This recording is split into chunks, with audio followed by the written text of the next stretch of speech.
Shalom, shalom. Kurang terdengar nih suaranya. Shalom, warga kerajaan.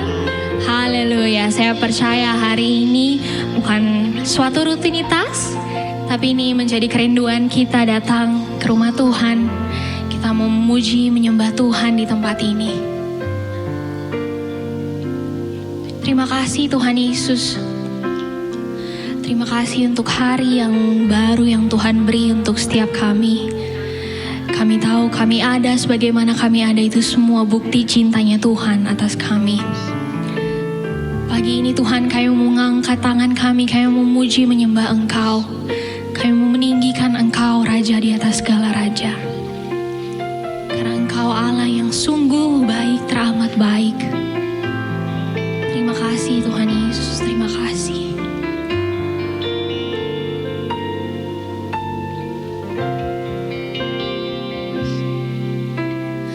Yesus, Kau sungguh baik.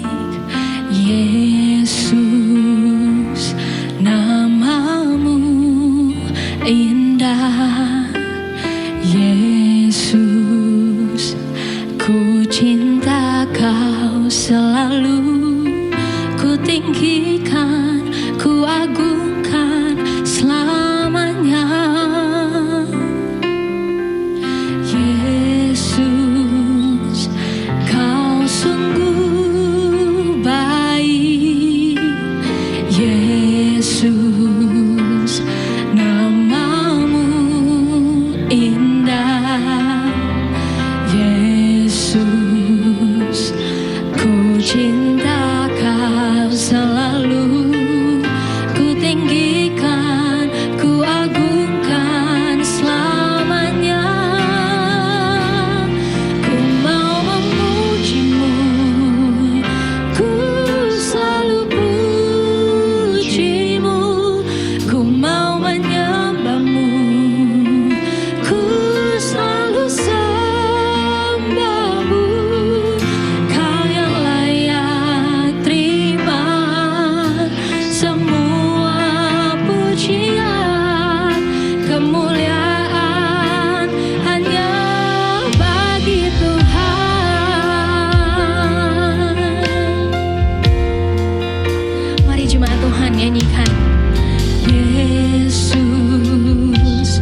Bapa, Raja di atas segala raja, Yesus kami.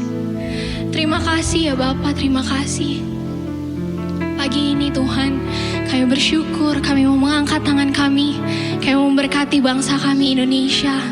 Shalom Indonesia, Shalom Indonesia. Damai sejahtera Tuhan turun atas bangsa kami. Dari Sabang sampai Merauke penuh dengan kemuliaan-Mu ya Bapa. Terima kasih Tuhan, terima kasih. Kami memberkati para pemimpin kami Tuhan Yesus. Bapak Presiden kami Pak Prabowo dan wakilnya Pak Gibran ya Tuhan. Beserta jajaran menteri yang ada ya Bapa. Biarlah hikmat-Mu Tuhan, marifat-Mu turun atas para pemimpin kami ya Tuhan. Biarlah segala keputusan yang diambil itu semua berdasarkan Engkau ya Tuhan. Semuanya mendatangkan kebaikan untuk bangsa kami ya Tuhan. Diberkati airnya, diberkati tanahnya, diberkati udaranya. Kami percaya tangan Tuhan yang tolong bangsa kami ya Bapa. Kedaulatan-Mu ada atas bangsa kami ya Yesus. Terima kasih Tuhan, berkati dari pemimpin-pemimpin di pusat sampai di daerah sekalipun Tuhan. Pertolongan-Mu tak pernah tinggalkan kami semua ya Bapa. Terima kasih Tuhan, terima kasih. Kami berkati Tuhan GB Rock Ministry ya Tuhan. Kami bersyukur untuk para pemimpin yang Tuhan tetapkan atas gereja ini ya Bapa. Kami memberkati Pak Timotius Arifin dan Ibu Vivi, Pak Roni Daud Simeon dan Ibu Nancy, Pak Hartono dan Ibu Linda di tempat ini ya Bapa, dan seluruh gembala-gembala yang ada Tuhan. Tuhan kami percaya Tuhan, Engkau yang menyertai setiap pelayanannya mereka ya Bapa. Visi-Mu Tuhan dipertajam lagi ya Bapa. Biar apa yang menjadi kehendak kerajaan sorga itu yang terjadi ya Tuhan atas gereja kami. Pelayanannya kemanapun mereka berada Tuhan, Tuhan yang jaga. Kesehatannya Tuhan, keluarganya Tuhan yang memberkati di dalam nama Yesus Tuhan. Terima kasih Tuhan, terima kasih. Biarlah kami semua Tuhan semakin hari semakin bertumbuh, semakin serupa dengan Engkau ya Yesus. Lewat penggembalaan, lewat pengajaran yang kami dapatkan lewat pemimpin-pemimpin kami. Terima kasih Tuhan, terima kasih. Kami semua jemaat-Mu yang hadir tempat ini ya Tuhan. Kami tahu Tuhan Engkau ada di sini. Kami bertemu Engkau secara pribadi ya Bapa. Kami percaya setiap kami yang ketemu Tuhan tidak pernah akan disia-siakan Tuhan. Yang sembuh yang sakit akan sembuh di dalam nama Yesus. Yang berbeban berat akan diberikan kelegaan di dalam nama Yesus Tuhan. Yang putus harapan Tuhan berikan harapan yang baru ya Tuhan. Terima kasih Tuhan Yesus, kami merayakan kebaikan-Mu Tuhan atas hidup kami. Kami memuji menyembah Engkau lebih lagi Tuhan. Karena kami tahu hanya Engkau yang layak ditinggikan dan dimuliakan. Terima kasih Tuhan Yesus, sama-sama yang siap memuji Tuhan katakan amin. Saya mau lihat tangan-tangan yang bersuka cita pagi hari ini. Boleh kasih senyum tos kanan kirimu. Katakan mari bersuka cita di dalam Tuhan. Haleluya.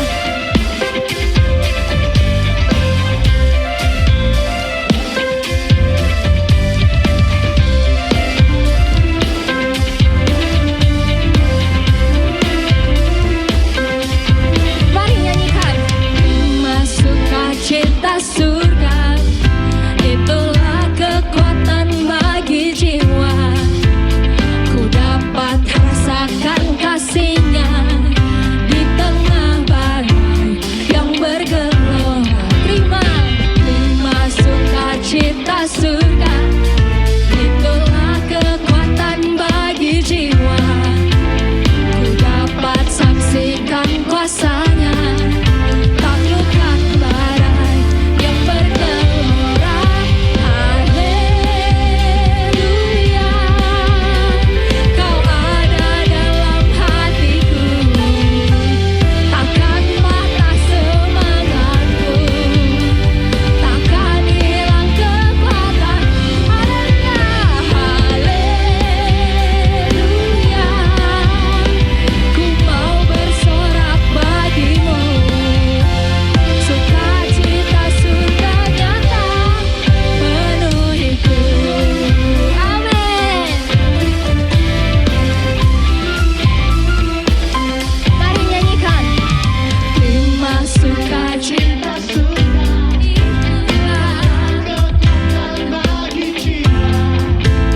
ku dapat rasakan kasih-Nya di tengah badai yang bergelora. Terima sukacita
Nama Yesus adalah nama yang berkuasa di bumi dan di surga. Amin.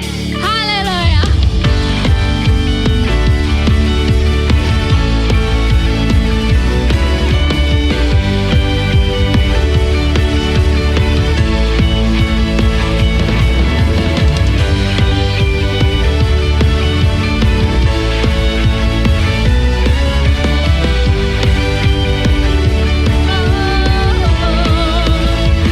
Namanya Tuhanku, menara yang teguh, kota benteng perlindunganku, Allah yang perkasa, Dia Bapa yang kekal, gunung batu keselamatanku. Cuma Tuhan nyanyikan, Engkau yang termulia. Amin.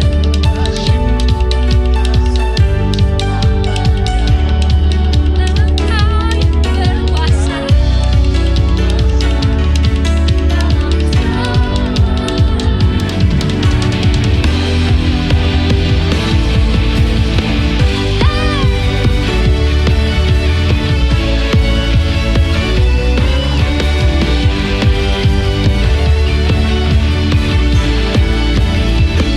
Namanya Tuhan, menara yang teguh, kota benteng,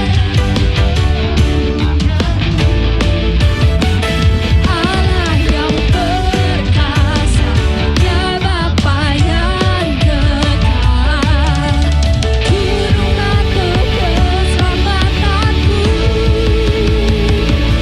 Engkau yang termulia di bumi di surga, termasyhur perkasa selamanya. Engkau yang berkuasa di dalam segala hal, ada kuasa dalam nama Yesusku.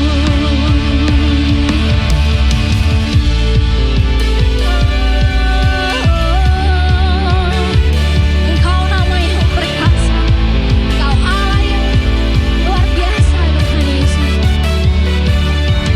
Nama di atas segala nama, nama yang telah membebaskanku.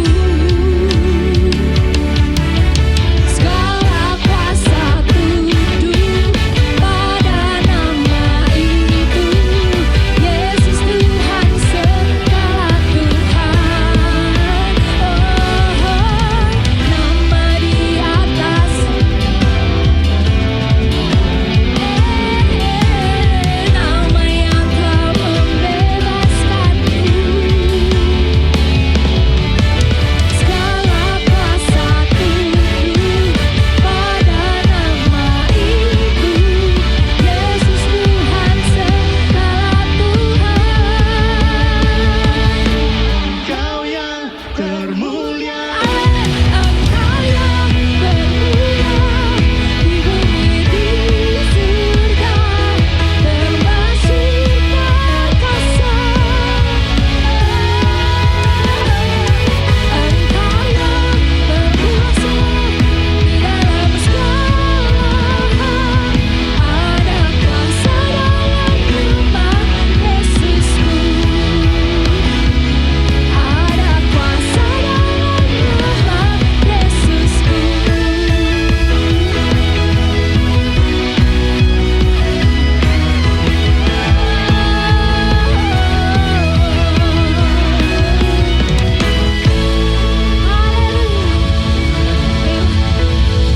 Haleluya. Silakan duduk. Silakan duduk Bapak Ibu.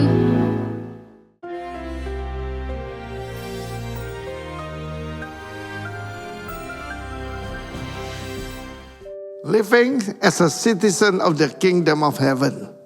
Dalam perumpamaan yang salah satu paling terkenal dan yang disampaikan Tuhan Yesus tentang the prodigal son. Lukas pasal 15 mulai ayat 11 dan selanjutnya tentang dua orang putra. Tapi bagi saya sebenarnya 3 orang putra. Yang satunya adalah Kristus. Yang mengajar bagaimana to be a good son. Dan kita tahu bagaimana putra yang bungsu berkata, berikan bagianku. Itu sesuatu yang paling kurang ajar dan bisa dirajam batu sampai mati. Papanya masih hidup. Warisan itu setelah papanya meninggal. Lalu di firman Allah mengatakan dia jual semuanya. Dia jualnya sembarangan saja, dia tidak menghargai. Sama seperti Esau tidak menghargai yaitu haknya sebagai anak sulung. Hak sebagai warga kerajaan. Kita melihat kemudian dia pergi ke negeri yang jauh. Dan di sana terjadi bencana kelaparan. Kita pernah mengalami bencana-bencana ya belakangan ini. Dan dia menjadi melarat. Bukan cuma itu, dia terpaksa bekerja pada seorang majikan. 15. Majikan di sana adalah the citizen of that kingdom, of that country. Jadi kita lihat kalau kita ini keluar daripada kerajaan Allah, kita masuk dalam kerajaan musuh. Bumi ini sampai sekarang masih dikuasai oleh iblis dengan segala sistemnya. Jangan pernah lupa, kita dengar beberapa hari yang lalu Charlie Kirk.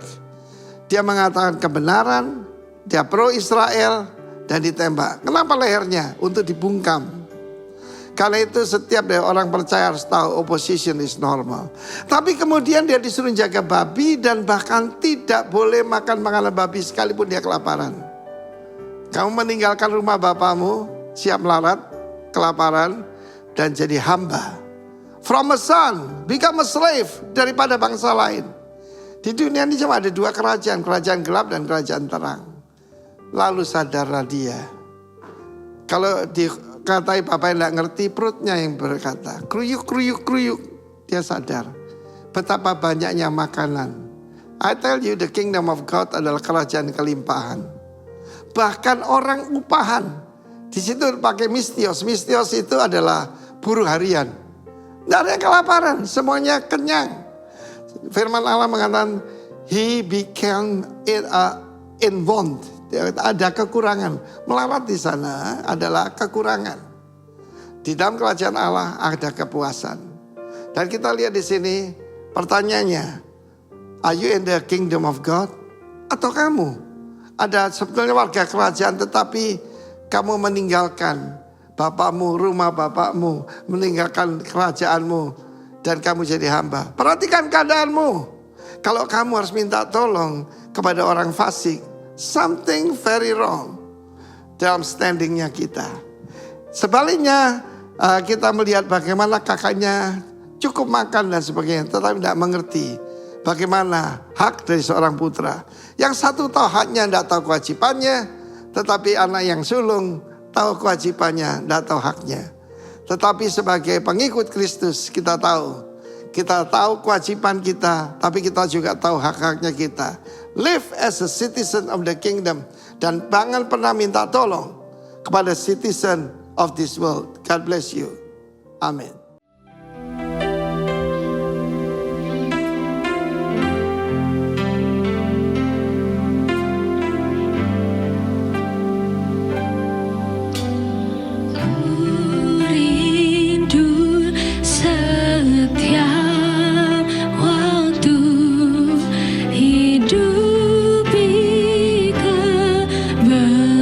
Benaranmu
lata. Bangkit berdiri saudara, haleluya. Ku serah penuh, Engkaulah Tuhan, Engkaulah Tuhan, Engkaulah Raja. Yes, haleluya. Berdaulat atas hidupku, ku berserah penuh. Berdaulat atas hidupku, berdaulat atas hidupku, serah penuh. Sekali lagi, oh, berdaulat atas hidupku, ku berserah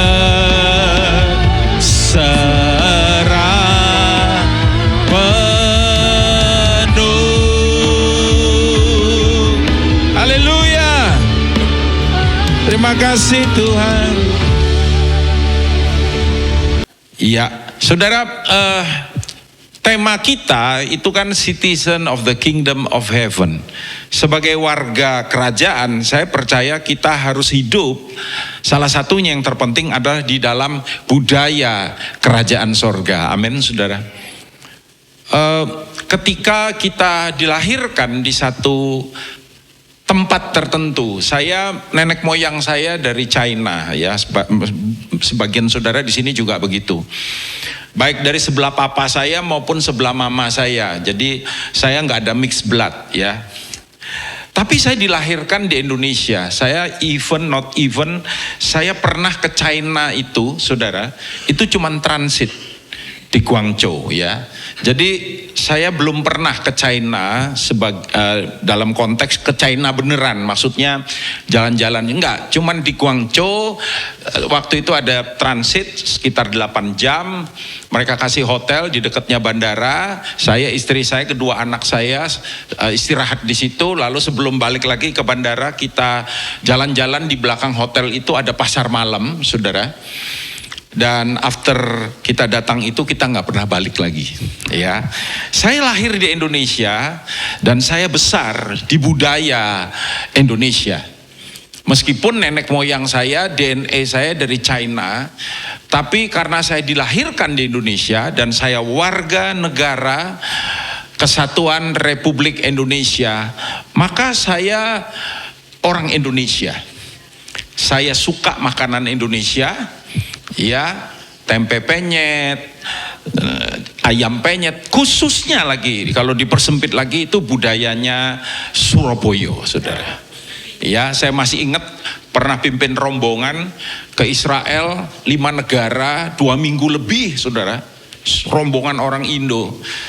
Sekian hari terakhir itu waktu breakfast di hotel, itu sudah nggak ada yang selera, saudara. Lihat makanan di hotel tuh udah pada enek semua. Bahkan ada anggota kita itu cuma ngambil telur rebus. Ya, saya rasa telur rebus kan makanan universal, ya saudara. Di mana-mana ada. Dan saya masih ingat ketika kita landing di Cengkareng sini, saudara. Landing di Cengkareng. Nggak kebetulan ada itu warung Cengkareng yang dulu, ya. Ada warung rawon.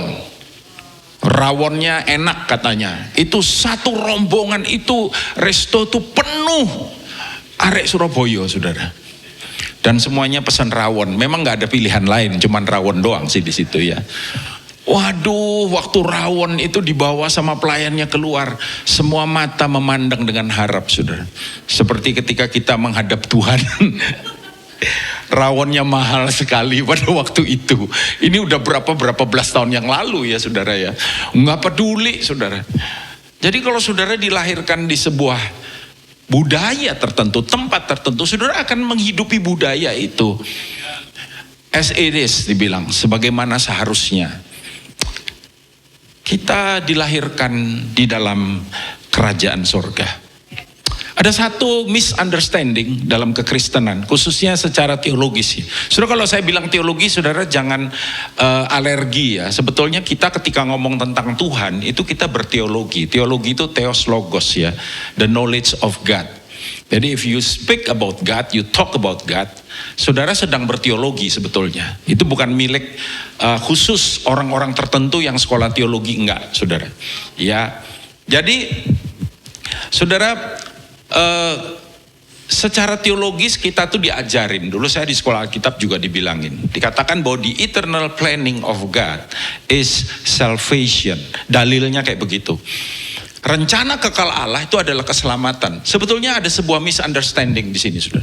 Karena ketika kemudian saya belajar Alkitab, saya menemukan rencana kekal Allah itu bukan keselamatan. Rencana kekal Allah itu adalah kerajaan, saudara. Makanya ketika Yesus datang, dia nggak berkata begini, bertobatlah sebab keselamatan sudah dekat. Dia ngomong apa, saudara? Bertobatlah sebab kerajaan Allah sudah dekat. So main purpose di dalam semua rancangan Tuhan buat hidup kita is a kingdom. Ketika Tuhan ciptakan Adam dan Hawa pun, dia tempatkan di Eden, itu untuk berkerajaan. Makanya kan ayatnya Kejadian 1, 26-28, ini saya kasih intro dulu sedikit ya. Saudara, berkata Tuhan bilang gini, baiklah kita menciptakan manusia menurut gambar dan rupa kita. Supaya mereka, apa saudara? Berkuasa. Bukan supaya mereka selamat. Keselamatan itu bukan berarti tidak penting, enggak. Keselamatan itu cuma pintu masuk ke dalam kerajaan. Jadi selama ini gereja tuh, kalau orang Jawa bilang tuh uplek-uplek cuman di pintu gerbang, saudara. Tapi gak pernah masuk ke dalam. Padahal di dalam itu Tuhan menyediakan banyak hal yang luar biasa. Semua yang diutak-atik itu cuma soal salvation, keselamatan.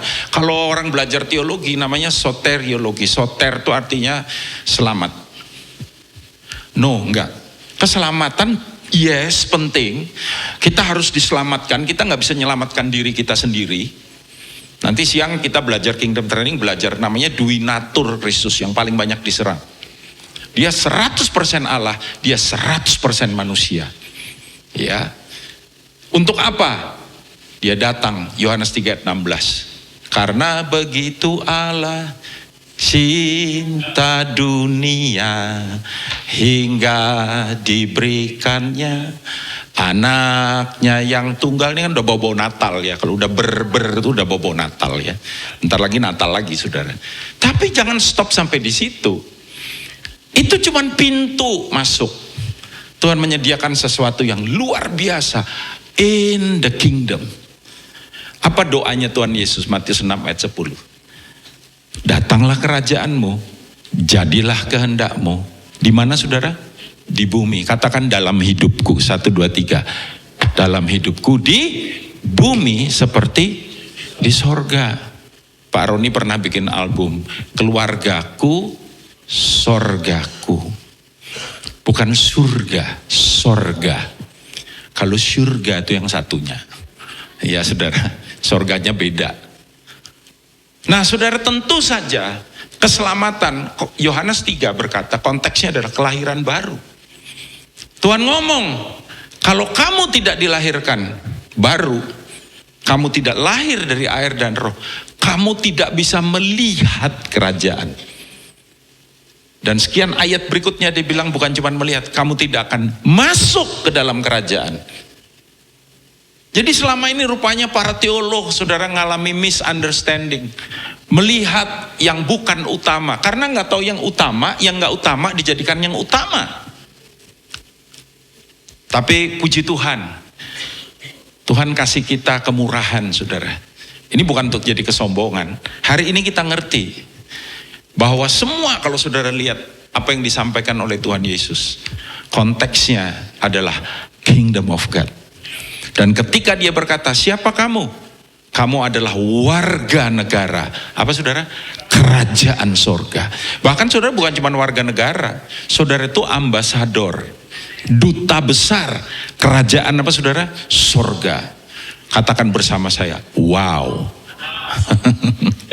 Ya, nah tentu saja As a citizen of the kingdom, saudara dilahirkan di dalam kerajaan. Saudara harus hidup dengan budaya kerajaan. Kenapa saudara sekarang ini banyak orang percaya itu hidupnya tidak merepresentasikan, kan itu nama kita, representatives of Christ Kingdom. Tidak merepresentasikan sang raja, karena nggak punya budaya kerajaan. Nah, izinkan hari ini saya membagikan salah satu aja. Budaya kerajaan itu banyak, salah satunya misalkan nanti kapan kita belajar saudara, disebut the culture of honor, budaya kehormatan. Tapi hari ini mari kita belajar yang simple ini saudara, the spirit of loyalty. Bagaimana kita punya budaya loyalitas. Loyalitas ini susah sekarang. Ya, ini saya overview aja. Kenapa sulit? Karena loyalitas nggak diutamakan. Yang kita lebih utamakan itu bakat, kemampuan. Kita suka. Nggak keren pak. Setia sih orangnya, setia. Tapi nggak keren orangnya. Saudara pilih mana, setia apa keren? Keren, tapi kutu loncat. Saudara, ya. Saudara punya suami keren. Punya istri cantik. Kalau dia jalan, ada acara. Dia jalan, semua mata menoleh. Tapi nggak loyal. Lihat kiri kanan, senyum bilang, bikin sakit hati, bilang gitu saudara. Hah? Saudara mau pilih mana? Ya, saudara bilang, saya tahu jawaban saudara. Yang keren tapi juga loyal pak. Ya. Yang kedua, dunia ini penuh dengan berbagai pilihan.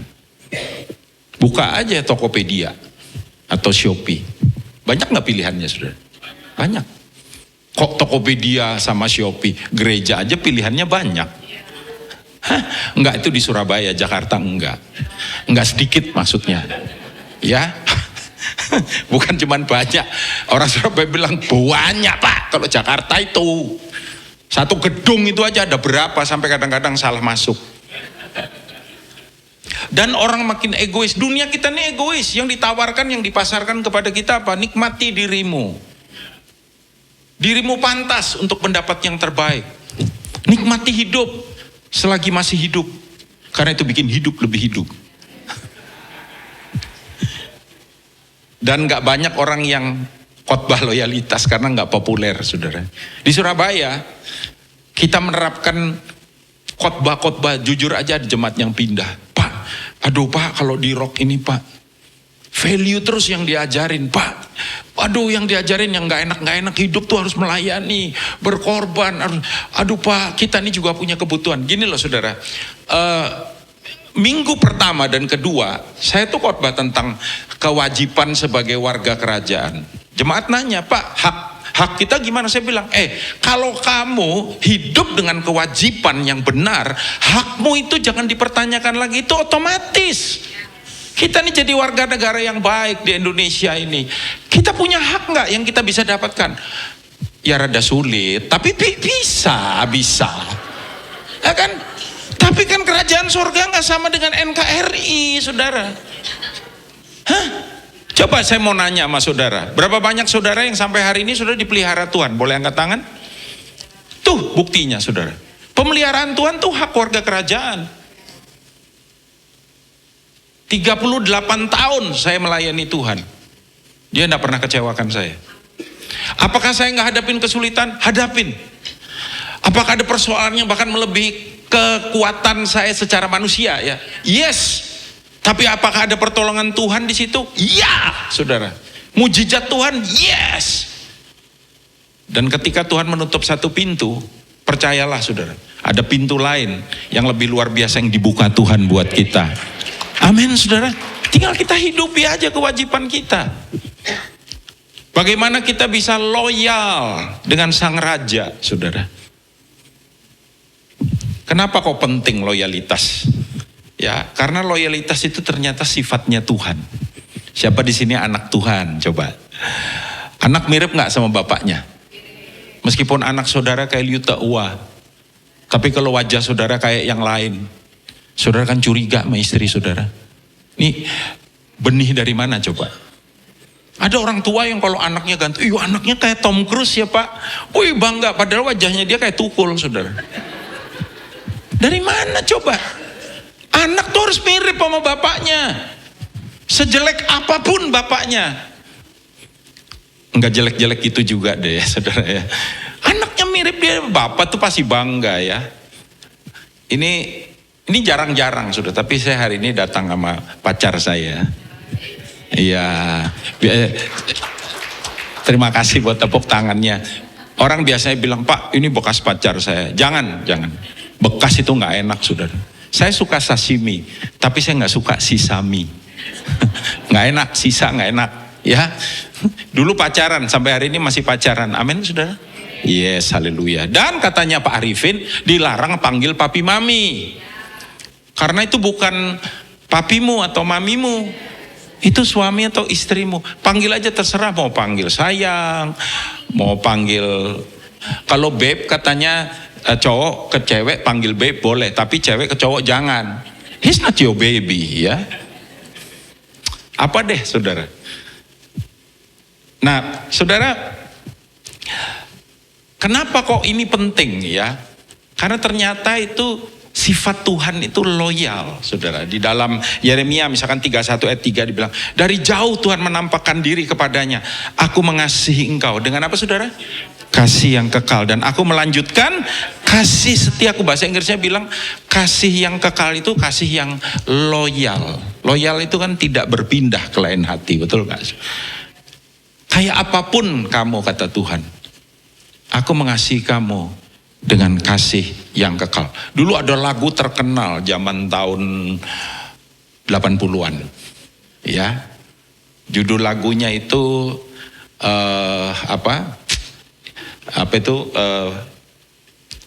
selain dari eternal, bahasa Inggris kekal itu apa? Endless love. Masih ingat? Siapa yang tahu lagu itu boleh angkat tangan? My love, there's only you in my love. Tahu lagu itu saudara? Ya yang tahu angkatan lama memang ya. Yang baru-baru nggak tahu. Ini kata yang dipakai tuh endless love, kasih yang kekal. Itu sifatnya Tuhan, loyal, saudara.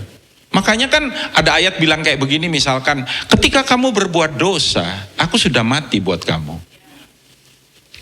Lalu Ibrani 13 ayat 5, janganlah kamu menjadi hamba uang, cukupkanlah dirimu dengan apa yang ada padamu, karena Allah telah berfirman. Baca sama-sama 1, 2, 3, aku sekali-kali tidak akan membiarkan engkau, dan aku sekali-kali tidak akan meninggalkan engkau. Hati Tuhan itu berpaut pada kita, dan tidak berpaling kepada yang lain. Sejarah Alkitab membuktikan, berulang kali saudara, Israel mengkhianati Tuhan. Suara kenabian di dalam Alkitab itu misalkan berbicara tentang perzinahan, percabulan. Itu bicara soal apa? Umat Tuhan yang menyimpang hatinya daripada Tuhan, yang berpindah kepada berhala-berhala. Tapi apakah hati Tuhan berpindah? Tidak. Sama sekali tidak. Bahkan di dalam kemarahannya saudara, kegeramannya, Tuhan bilang engkau menyakiti hatiku. Dia tidak bisa mengingkari. At the end, dia mencintai umatnya. Waktu mereka berseru-seru kepada dia, Tuhan bilang, aku gak bisa, aku mengasihi, aku mencintai mereka. Kayak kita sama anak kita. Anak saudara pernah nakal gak? Pernah ngaco gak? Pernah bikin kita marah gak saudara? Kalau orang Surabaya bilang, hari ini kadang-kadang bencek no ya. Tapi ujung-ujungnya, kita tetap sayang sama dia. Betul gak saudara? Iya. Itulah hati Tuhan. Ya. Dan Tuhan itu ternyata menghormati saudara. Orang yang punya loyalitas. Tuhan menghormati orang yang punya loyalitas. Dalam 1 Tawarikh 28 ayat 7 dibilang, aku akan mengokohkan, akunya itu huruf gede kan, berarti Tuhan yang ngomong. Akan mengokohkan kerajaannya sampai selama-lamanya, jika ia bertekun melakukan segala perintah dan peraturanku seperti segala. Ternyata terjemahan Amplified Bible, kata bertekun itu loyally. I will establish his kingdom forever if he loyally and continuously obeys my commandments. Ketika dia punya, ini janji Tuhan sama Daud tentang Salomo anaknya. Kalau dia loyal kata Tuhan sama aku akan perkokoh kerajaannya. Aku akan teguhkan dia di dalam janji-janjiku. Tuhan berjanji untuk memberikan kepada Daud kerajaan yang kekal. Dan dia genapi. Kenapa saudara? Kristus punya nama. Dan salah satu namanya adalah the Son of David. Putra Daud. Ya. Dia Allah yang loyal. Dia menghargai loyalitas. 2 Samuel 22 ayat 26. Terhadap orang yang setia, engkau berlaku setia. Terhadap orang yang bercela, engkau berlaku tidak bercela. Toward the loving and apa saudara? Loyal. You will show yourself loving and loyal. Kalau saudara loyal sama Tuhan, Tuhan bilang, aku akan loyal dengan kamu. Kalau saudara menghormati dia, aku akan menghormati. Saudara, kalau kita menghormati Tuhan, itu pantas, itu udah sewajarnya, sudah seharusnya. Tapi Tuhan menghormati kita. Ada nggak orang yang dihormati Tuhan? Ada dalam Alkitab. Dan kita berdoa kita masuk dalam deretan orang-orang yang seperti itu. Amin, saudara. Tuhan aja hormat. Kalaupun dunia nggak hormat, fine. Yang penting Tuhan hormat, betul nggak saudara? Iya. Dan saudaraku, kita juga mungkin kita nih ngomong loyal, saudara bilang apa sih sebetulnya loyalitas? Nah, ada satu definisi yang ini saya nggak tahu spelling namanya ini Bob. Ada yang bilang Bob Sorge, ada yang bilang Bob Source. Apa aja lah ya saudara. Yang penting dia Mr. Bob ya. Nah ini Mr. Bob, kalau orang Amerika bilang Bob. Hey Bobby katanya. Indonesia kurang apik ya. Loh iya betul kan, mereka lo panggil gitu. Bobby, what's up Bobby? kita bilang Bobby ya. Orang Jawa lebih tepat ngomongnya. Ya Bob. Dia bilang ini, loyalty is a noble unswerving allegiance rooted in faith and love that binds heart together in common purpose. Yang kurang lebih artinya jangan buang sampah sembarangan. Bukan, ini artinya saudara ya. Apa itu loyalitas? Sesuatu yang mulia. Jadi makanya kalau kita berhadapan dengan loyalty ya dalam kehidupan kita, ketika kita melihat orang yang loyal, kita bilang, wow keren loh orang itu. Wah keren loh perusahaan itu. Oh keren loh toko itu. Toko yang loyal sama konsumennya. Kalau ada apa-apa ngomong aja. Kalau ada apa-apa, saya dulu pernah punya teman kuliah saudara. Jadi di Amerika itu ada backpack. Ya bikinan Amerika. Itu dikasih jaminan seumur hidup. Apa tuh istilahnya tuh, mereka bilang lifetime guarantee. Lifetime guarantee. Nah dia kuliah sekian tahun, itu backpacknya udah rada sobek-sobek, warnanya juga sudah ya agak pudar begitu. Terus deket-deket dia pulang mau for good, dia bawa backpacknya itu mampir di satu toko saudara. Dan toko itu jualan backpack itu. Nah dia kepo aja gitu, pengen tahu kan. Dia bilang, this is my backpack katanya, there is some defect gitu gini-gini. Oh ya, terus penjaga tokonya mana backpacknya? Sini gua lihat. Dia lihat, dicek. Oh ya ini memang bikinan kami. Lalu dia bilang gini, kamu mau tuker? Ditukar baru saudara. Saya bilang jangan lakukan itu di Indonesia. 3 bulan minta tuker nanti. Bosan saya minta tuker warna katanya. Lifetime guarantee. Jadi perusahaan tuh loyal sama customernya. Nah teman saya ini keluar dari toko, dia bilang apa? Lu orang kalau mau beli ini nih, nggak rugi, kamu beli ini. Lihat saudara. It's a noble way. Loyalitas itu keren saudara. Sesuatu yang mulia, kesetiaan yang kokoh. Tuhan bisa kita percaya nggak saudara? Salah satu nama Tuhan itu the faithful one. Kitab Wahyu bilang dia the faithful and true. Dia setia. Dulu ada lagu yang setia dan yang benar, namanya Yesus, yang layak kita puji namanya yang setia. The faithful and faithful dalam bahasa Ibrani itu emuna. Emuna itu artinya tidak berubah, tidak tergoyahkan, kokoh, dapat diandalkan, itu emunah. Bisa nggak kita andalkan Tuhan dalam hidup kita? Bisa. Pertanyaannya, kita bisa diandalkan nggak? Sebagai umat Tuhan, sebagai warga kerajaan. Makanya saya bilang, ini salah satu budaya kerajaan surga. Kesetiaan yang kokoh. Kapan kita bisa tahu itu teman kita, memang teman baik apa enggak? Ketika hidup berjalan dengan tidak seharusnya.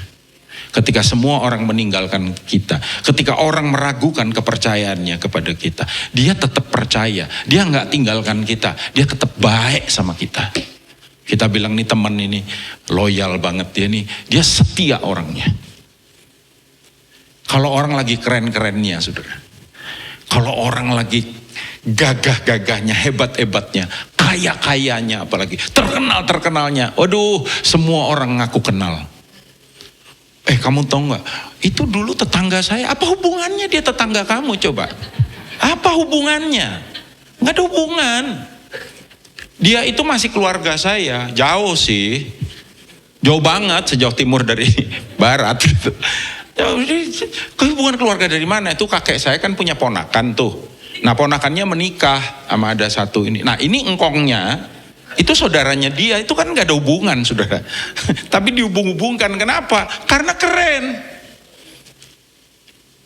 Jadi manusia itu, nah ini yang terjadi. Ini saya ngomong kayak begini fakta ya. Kenapa orang seringkali begitu ada gereja viral atau pelayanan viral, tuh langsung pada berbondong-bondong, saudara. Saya kasih tahu saudara ya, yang model kayak begitu, bukan cuman nggak loyal, itu orang bermasalah dengan citra dirinya, saudara. Karena ketika dia gabung dengan satu organisasi yang keren, dia merasa dia tuh kayak organisasi itu. Jemaat mana? Oh dia sebut, oh saya jemaat gereja. Yang gede itu gereja, oh bangga dia. Padahal yang gede gerejanya bukan dia.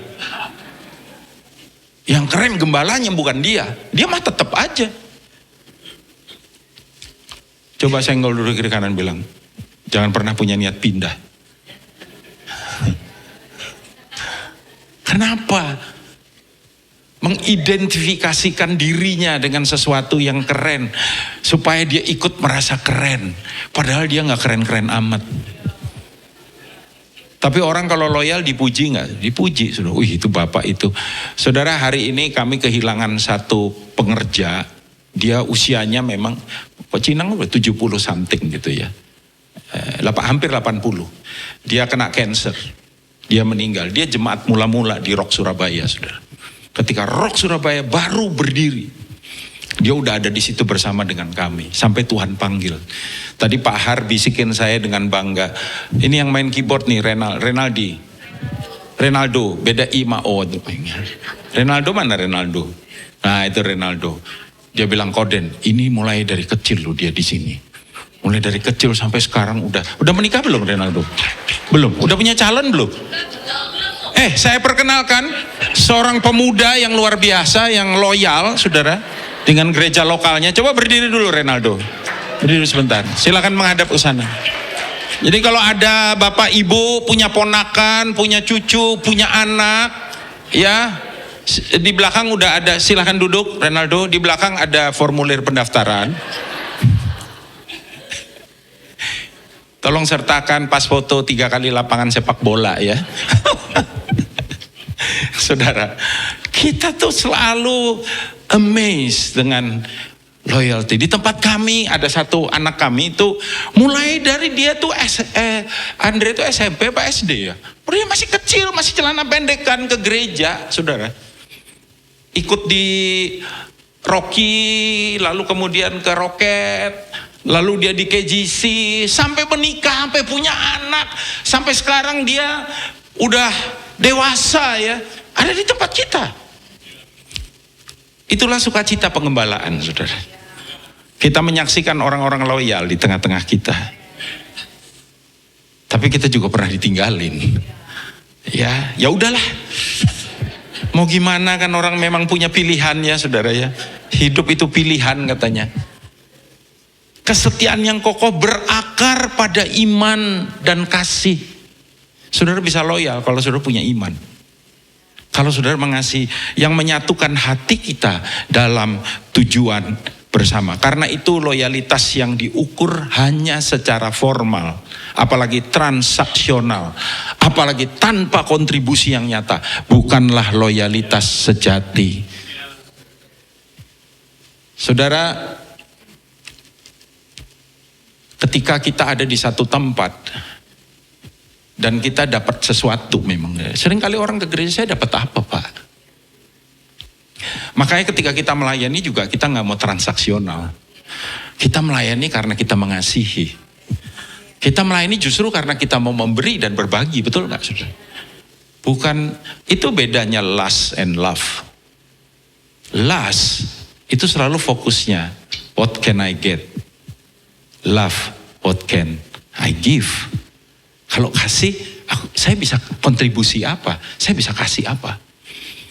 Ada satu gembala, ya termasuk gembala Gereja Maju ya di Jakarta. Saya waktu itu saya mau undang dia.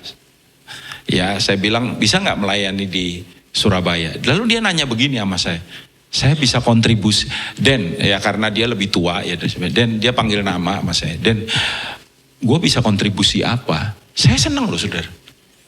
Ketika saya undang dia bilang, oh ya, coba kapan kita, enggak, dia tanya, saya bisa kontribusi apa? He's a true friend of mine. Saya bisa kasih apa? Bukan what can I get? Ya, jadi saudara kalau mau nguji teman sejati, simple saudara. Kenapa saya dengan Pak Roni udah berteman puluhan tahun kami bersahabat? Karena Pak Roni gak pernah bilang gini sama saya, aku kira-kira berteman sama kamu bisa dapat apa ya Deni? Tapi kita saling berkontribusi di dalam kehidupan kita. Amin saudara. That is a true friend, true loyal friend. Berbahagialah saudara yang punya sahabat sejati. Amin saudara. Yang bukan jadi sahabat kita karena sesuatu yang dia bisa dapat dari kita. Apa akar daripada ketidakloyalan, disloyalty? Aduh saudara, ketika saya coba untuk mempersiapkan kebenaran ini ya saudara, ternyata ngeri banget. Saya pernah 2 kasus, satu di PL, Perjanjian Lama, satu di PB. 2 tokoh, tapi ini tokohnya neraka, bukan tokohnya sorga saudara. Siapakah dia? Ini akar ketidakloyalan pertama saudara. Lucifer. Yesaya 14 ayat 12-13. Wah, engkau sudah jatuh dari langit. Namanya bagus saudara. Bintang Timur. Bintang Timur itu putra fajar itu. Yesus juga punya nama sama. Tapi ini putra fajar yang jatuh. Engkau sudah dipecahkan dan jatuh ke bumi. Hai yang mengalahkan bangsa-bangsa. Aduh, Lucifer kalau bilang keren, ini keren abis ini saudara. Ciptaan Tuhan yang satu ini dahsyat saudara. Engkau yang tadinya berkata, dah lihat saudara, aku hendak naik ke langit, aku hendak mendirikan apa? Tahtaku mengatasi bintang-bintang Allah. Dan aku hendak duduk di atas bukit pertemuan. Jauh di sebelah. Ini semua tuh ungkapan puitis yang menggambarkan betapa saudaraku ada satu keadaan kondisi hati yang penuh dengan pemberontakan. Dan hanya ingin meninggikan diri sendiri. Dan inilah akar ketidakloyalan. Ketidakloyalan itu simple saudara. Dia cuma pingin dia jadi yang utama.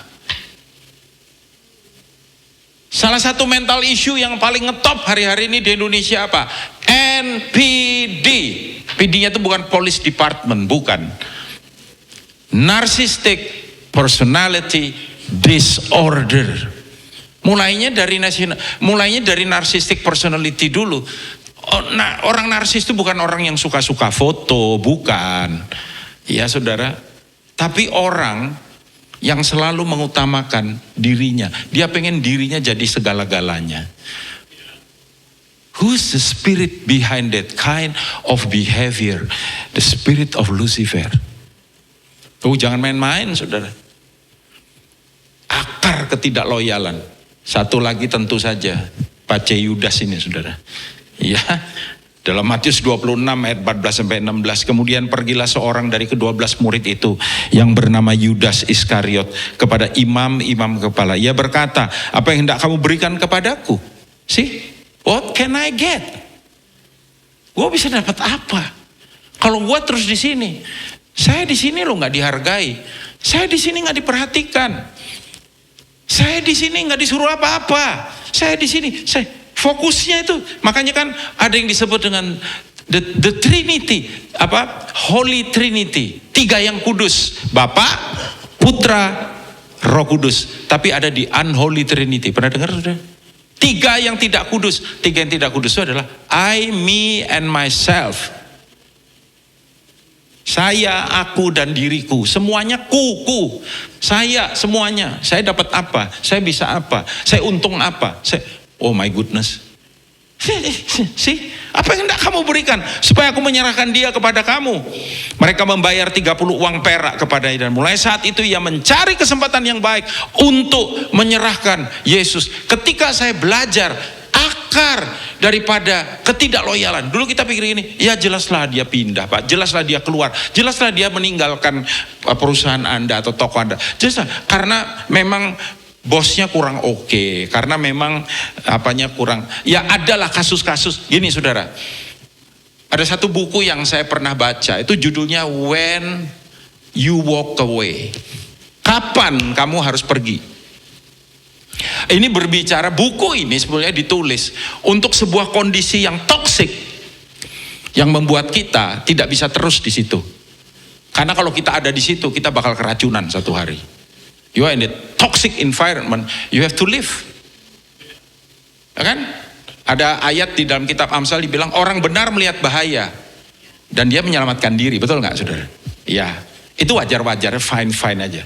Tapi kalau segala sesuatunya tidak dalam keadaan toxic dan kita harus walk away, kita mementingkan diri sendiri. Dan kalau kita belajar saudara dari 2 kasus ini, 2 kasus saja cukup.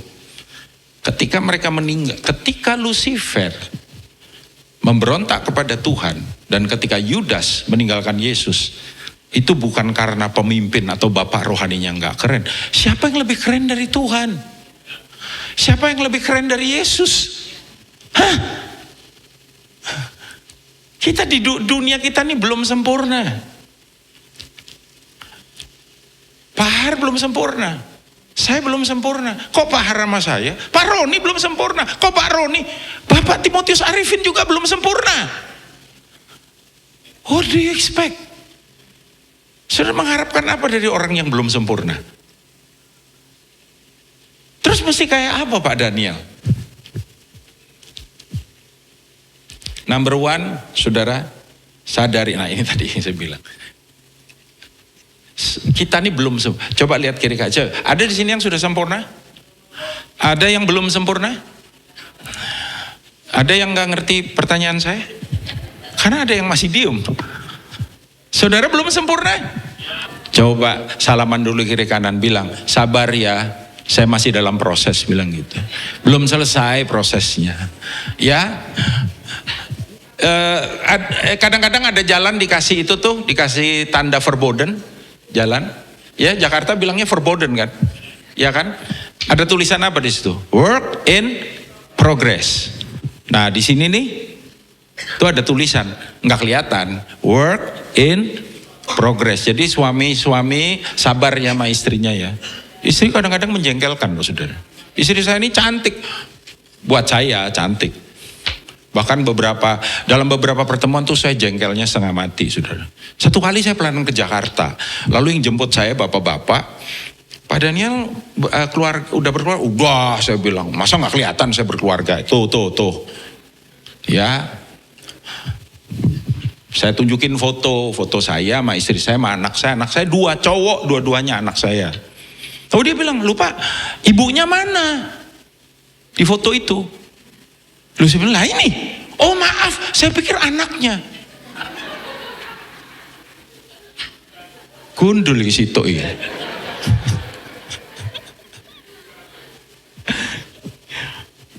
Meskipun dia cakep buat saya, dia belum sempurna saudara. Dia work in progress. Pak Daniel pernah jengkel nggak? Ya pernah lah. Semua kita tuh belum sempurna. Betul nggak? Iya. Di Surabaya pernah satu kali ada anak kita ya. Kita undang satu pembicara, ya keluarga kita juga. Dia masih single, hamba Tuhan. Bagus pelayanannya. Wah, ini anak kita, ini cewek nih, sama-sama single. Waduh, dia tertarik saudara. Ngobrol lah sama kita. Wah, kita juga, wah ini dijodohin aja gitu kan. Ya. Akhirnya sempat ngobrol. Lalu ya kan pendeta juga manusia kan saudara ya. Butuh pendamping maksudnya. Dia kebetulan seneng juga. Wah boleh deh, gayung bersambut ya. Akhirnya ya kita coba fasilitasi lah saudara. Ya kan. Perjodohan itu salah satu pelayanan penggembalaan loh saudara. Mengawinkan domba itu. Ya kan betul nggak? Supaya bermultiplikasi ya saudara. Tapi apa yang terjadi saudara?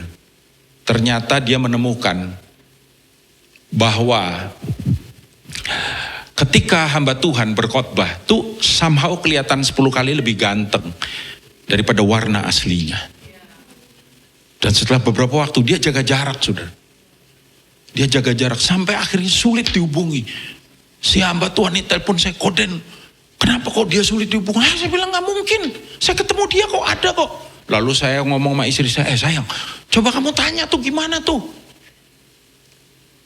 Nah rupanya si cewek ini tidak menyadari sebuah kebenaran di dunia ini saudara. Yaitu bahwa tidak ada yang sempurna. Termasuk si hamba Tuhan ini, betul gak? Kalau lagi di mimbar tuh kelihatannya wow. Semua pendeta kalau lagi di mimbar itu wow banget saudara.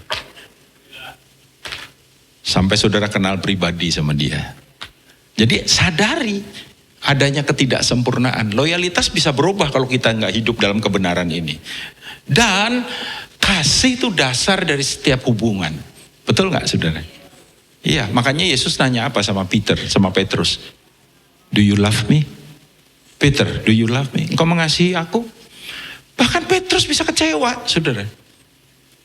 Bisa kecewa sama Tuhan. Tuhan kurang apa coba? Kalau nggak ada kasih. Dan tentu saja yang mendasari segala sesuatunya dalam loyalitas kita adalah kebenaran. Saya loyal dengan Pak Arifin. Dia bapak rohani saya. Apakah dia pernah salah? Pernah. Apakah dia selalu baik? Ya oke lah. Apakah dia saudaraku perfect? No. Tapi apakah Pak Daniel hormat dan taat? Yes.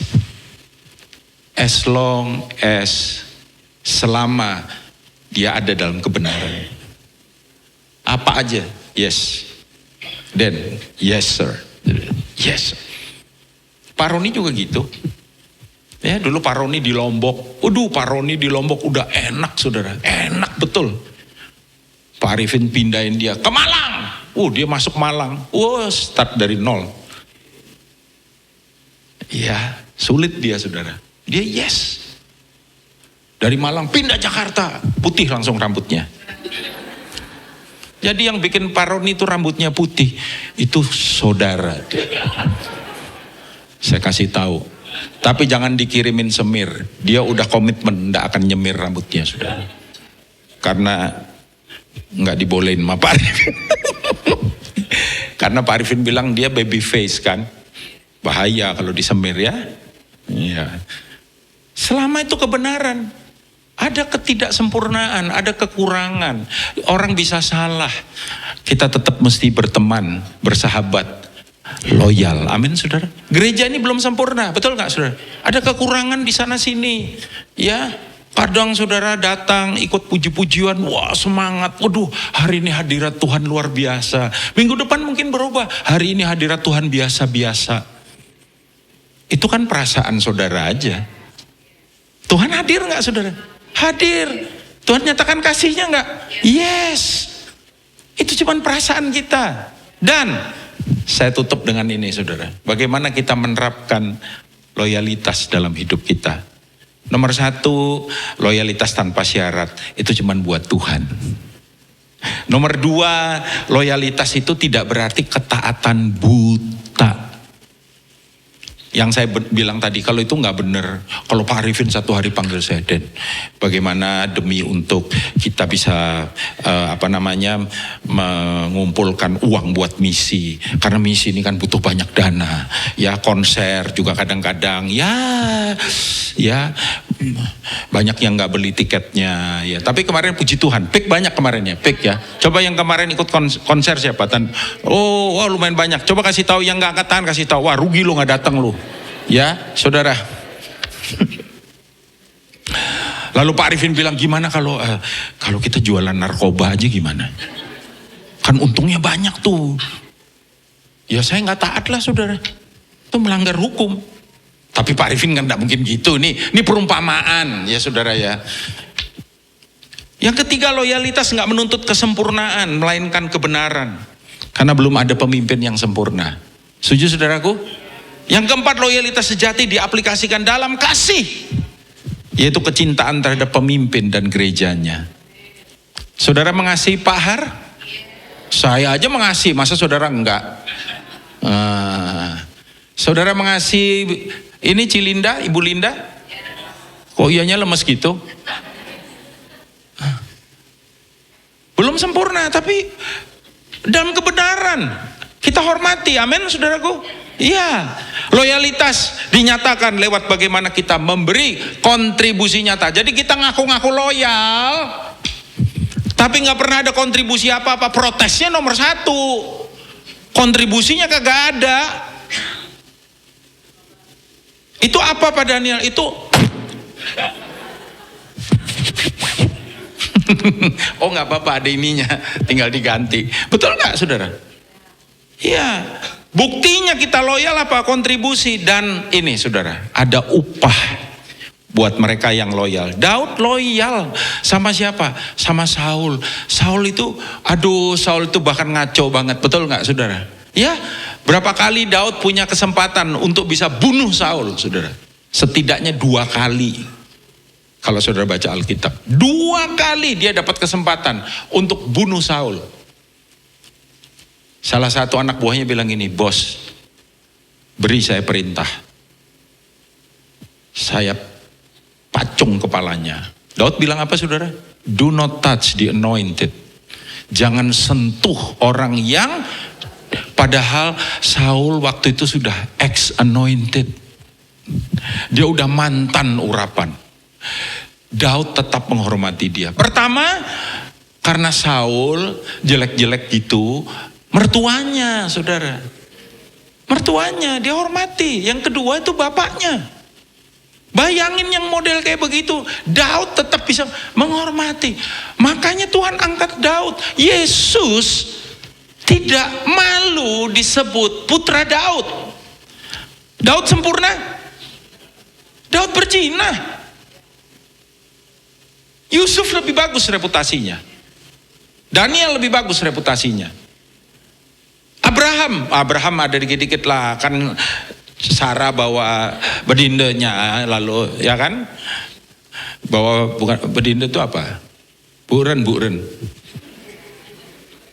Abraham. Yusuf pernah bikin, nggak ada catatan di Alkitab loh sudah. Dia tidak disebut the son of Joseph, dia disebut the son of David. David loyal saudara. Pemain musik bisa kembali, saya selesai. Song leader singer. Saya tutup dengan ini ya saudara ya. Kenapa kok ini penting banget saudara? Ayat ini berkata, karena mata Tuhan menjelajah seluruh bumi untuk melimpahkan kekuatannya kepada mereka yang bersungguh hati terhadap dia. Bersungguh hati itu dikatakan to show himself strong on behalf of those whose heart is loyal to him. Bangkit berdiri. Saudara bisa bayangkan mata Tuhan, firman Tuhan berkata, run to and fro throughout the whole earth. Mata Tuhan menjelajah seluruh Jakarta, seluruh Indonesia untuk mencari siapa saudara? Orang yang punya hati loyal. Untuk apa? to show himself strong. Terjemahan bahasa Indonesia bilang untuk melimpahkan kekuatannya. Saudara bisa bayangkan kalau kekuatan Tuhan dikaruniakan buat kita? Coba lihat kiri kanan, senyum yang paling lebar sekarang bilang, apa yang kita nggak bisa kalau Tuhan kasih kekuatan sama kita? Betul saudara?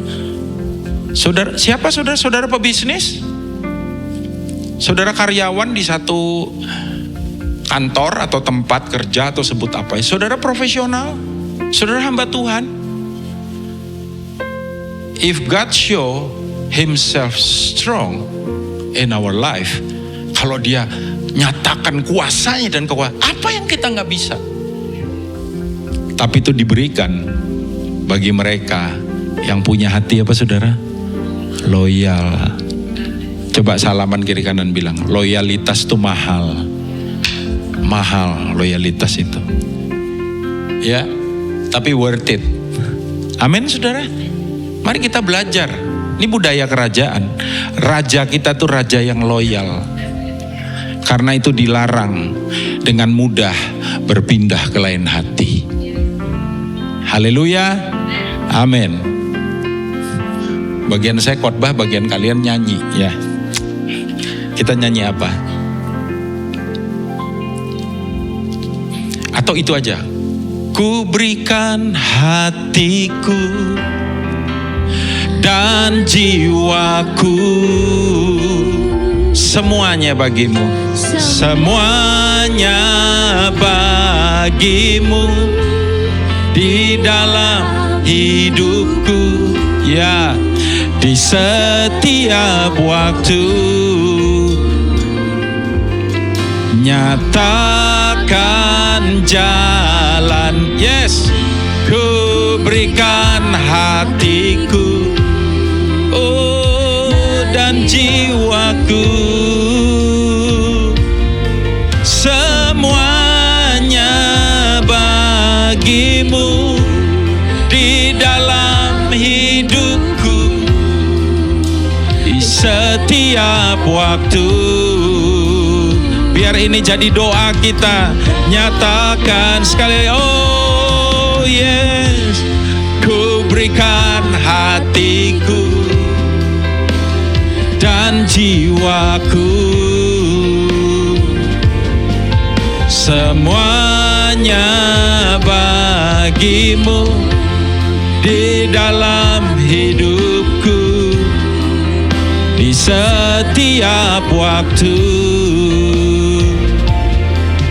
Nyatakan jalanmu. Musik saja lembut, mainkan pujian ini. Mari kita cek hati dan pikiran kita. Adakah benih ketidakloyalan di situ? Tidak hanya dalam konteks berjemaat, saudara. Tapi mungkin dalam hubungan suami istri, dalam hubungan persahabatan, dalam setiap koneksitas yang ada di titik-titik dalam kehidupan kita, aspek dalam kehidupan kita. Jangan izinkan sekecil apapun sense of disloyalty itu ada dalam hati saudara. Karena mulai dari sedikit kecurigaan, mulai dari beberapa pertanyaan, mulai dari rasa tidak senang, ketersinggungan, dan lain sebagainya. Kita nggak bereskan itu saudara. Itu sangat berbahaya. Roh Kudus, Engkau yang tahu isi hati dan pikiran kami semua, even hambamu. Biar kiranya Engkau memeriksa kami seutuhnya. Scan hati kami, scan pikiran kami. Kalau ada ketidakberesan di situ, Engkau berbicara, Engkau nyatakan. Dan kalau ada, Tuhan ampuni kami. Kami bertobat.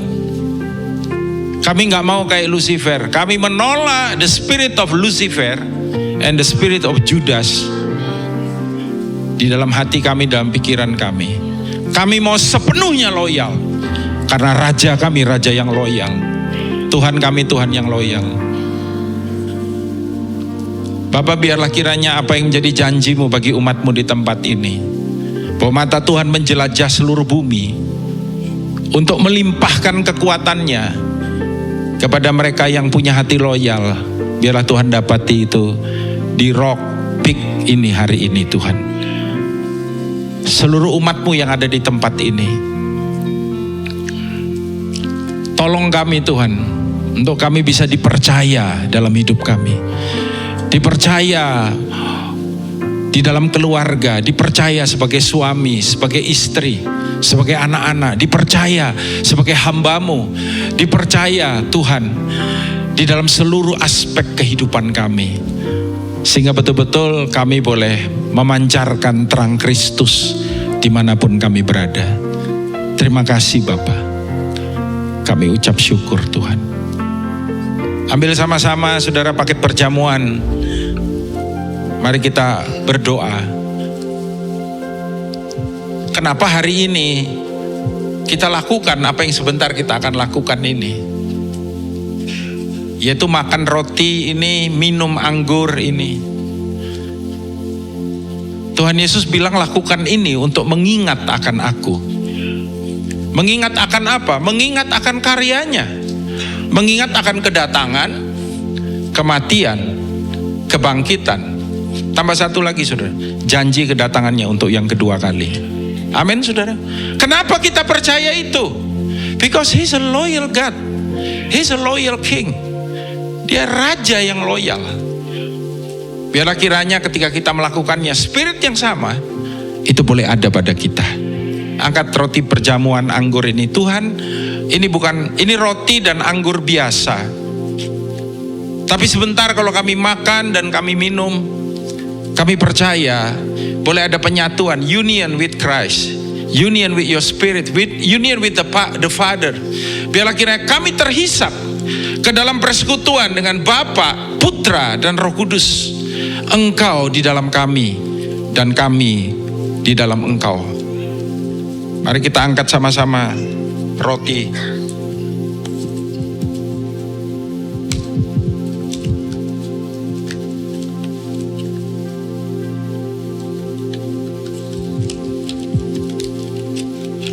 Demikian malam ketika Tuhan Yesus diserahkan, Ia mengambil roti, mengucap syukur, memecah-mecahkannya dan berkata, inilah tubuhku yang dipecah-pecahkan bagi kamu. Saudara-saudara, bukankah roti yang telah dipecah-pecahkan ini adalah persekutuan kita dengan tubuh Kristus? Makan sama-sama dalam nama Yesus.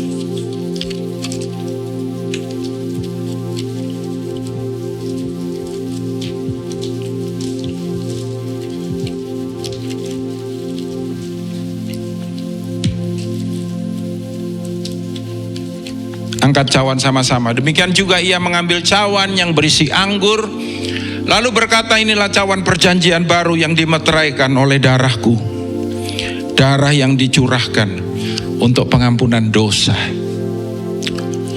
Sebab itu saudara-saudara, bukankah cawan pengucapan syukur yang di atasnya kita ucapkan syukur, ini adalah persekutuan kita dengan darah Yesus.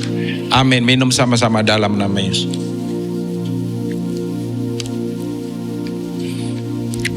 Bapa, terima kasih. Kami boleh mengenal Engkau. Dalam kesetiaan-Mu, Engkau memberikan putra-Mu yang tunggal buat kami semua, yang hari ini kami peringati.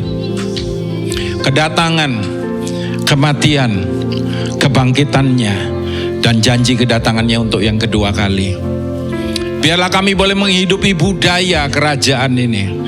Sebagai warga negara kerajaan surga, sebagai umat kerajaan, kingdom people, we are living with the culture of the kingdom.